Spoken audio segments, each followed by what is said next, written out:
Hi people, it's me, Anja. My pronouns are she and her, and welcome back to my channel for a new recent reads video. Because apparently that's all I've been filming lately, which goes to show that my May reading month has been absolutely so stupendous lately. So anyway, the first book on this list is called The Ballad of Darcy and Russell. This story is a YA contemporary following a young main character who takes a risk on falling in love. This story is absolutely so excellent and it's so well done. This author is one of those authors that I really enjoyed back in high school, and some of those authors, I'll admit, don't age well, and their books now are not as good as they were when I was younger. However, Matson is not one of those authors. This book is absolutely so fantastic and it's so good. One of the things that I typically dislike about insta-love and YA romances is that the characters aren't fully developed individually before they start to fall in love with each other. However, this book does not fall into that trap. I love both Darcy and Russell individually as well as together. Their romantic dynamic is so cute and it makes so much sense. I love their family dynamics individually. Like, their chemistry is so good and it's so well done. The plot is so engaging. The romance is so cute. I love the characters. I love it all. Like, it makes so much sense as to why they fell in love. You know what I mean? Anyway, overall, this book is really, really good. It's so wholesome and it's so good and happy and fluffy and everything. So anyway, with all that said, I rated this book 4 out of 5 stars and I would highly, highly recommend it. The next book on this list is called In the Shallows. This story is a YA contemporary following a sapphic South Asian main character as she navigates a second chance romance, which is not what the Goodreads synopsis says at all. And I think that's the reason why most people don't really vibe with this book, amongst other things. First of all, like I said, the synopsis on Goodreads is so incredibly misleading. Second of all, I really hated how the author villainized mental health. Like, that was such a weird choice. Third of all, I enjoyed the friendships. The friendships felt wholesome and lovely, and the writing itself is very, very good, but the characters felt really one-dimensional to me, like, overall, especially with the main romance. Speaking of, the main romance, in my opinion, had more, like, limerence than an actual romantic story, if that makes any sense. I don't know, I feel like the love interests, like, actions weren't really justified in the best way, especially towards, like, the second half. If that makes any sense, like, the second half doesn't really explain how she acted in the first half, if that makes any sense without spoiling it. So anyway, with that said, basically the plot of the story didn't go the way that I was really expecting to. I really hated how the author treated, like, the shock value in this story instead of handling that topic with, like, care instead. You know what I mean? I don't know if any of that makes any sense, but overall this book was really, really disappointing. I rated it 3 stars, so take that as you will. The next book on this list is called Have You Seen This Girl? This story is a YA thriller following a sapphic non-binary main character who's trying to solve a mystery based on their serial killer's dad's MO. And, like, honestly, I didn't like this book as much as I was really expecting to. I had really high expectations for it, hence why it was on my May TBR.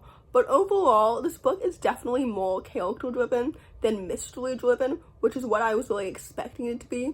And it's really more about a main character trying to atone for what their father did in the past, if that makes any sense. I guess that's kind of a spoiler, but, like, as for the mystery itself, it didn't really feel very intriguing or dramatic or anything like that, especially since there weren't really any, like, real twists or red herrings, especially even with the ending.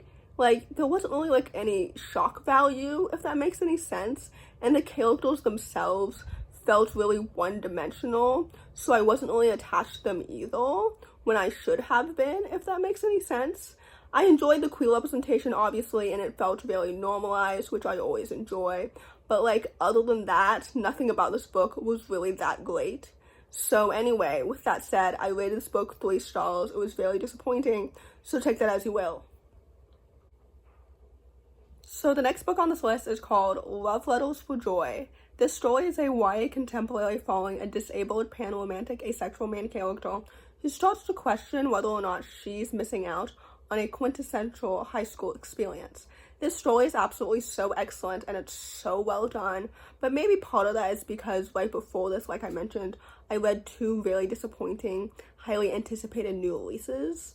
But anyway, overall, I really enjoyed this book. First of all, the story itself was so fluffy and so happy. I will say the writing was kind of choppy because it kept like transitioning between like happy, fluffy scenes and like not darker, but like deeper topics, if that makes any sense. But like the disability representation was excellent, the queer representation was excellent, the romance is so cute and so fluffy. Although I will say the romance heavily depended, in my opinion, on telling more often than showing, which I found to be kind of annoying and unnecessary.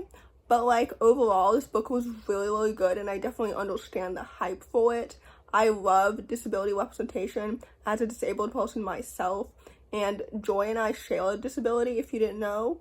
So anyway, speaking of the characters, Nathaniel felt kind of underdeveloped to me, and I think that he needed an equal amount of screen time as Joy did. Speaking of her friends, some of them again felt underdeveloped, but again, I think that's because the writing was more telling than showing. But anyway, overall, with all that said, I rated this book 4 out of 5 stars.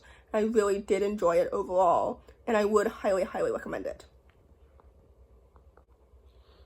The last book on this list, and certainly not the least, is called It Waits in the Forest. This story is a YA urban fantasy thriller that follows a young Caribbean main character who's investigating a string of strange murders that might be related to magic that killed her father and left her mother in a coma. This story is absolutely so excellent and it's so well done. I had really low expectations for this book because I truly had no idea what to expect. I don't think that I've read a book before by this author, or at least I've never completed one, and I think this is also her fantasy debut. From what I understand, and I could be completely mistaken, I think that she usually writes like YA contemporaries retellings of like Jane Austen stories or something like that, or maybe I'm thinking of somebody else. But anyway, the point is, since I've never read a book by her before, I had no idea what to expect, and this book was absolutely so good. Like, the magic and the world building felt so immersive and so well done. The plot is so engaging and so intriguing. I was invested in the mystery from the beginning to the end. Nothing about it felt flat. In fact, it felt so thrilling and so intriguing. The characters are so well developed and so distinct. I love the romance. I love the friendships. I love, like, the relationship with her mom and everything. This book is so good. It's so excellent and it's so well done. And it's so underrated. Like, it's really good, and I had such a fun time reading it. So anyway, overall, I rated this book 4 out of 5 stars, and I would definitely highly recommend it. So in conclusion, today is May 23rd. For context, because I think I'm uploading this video at the very beginning of June. I'm not completely sure. But anyway, my point is, there are 8 days left of May when I'm filming this. So there might be a few more recent reads videos recapping the rest of the books that I read this month in June.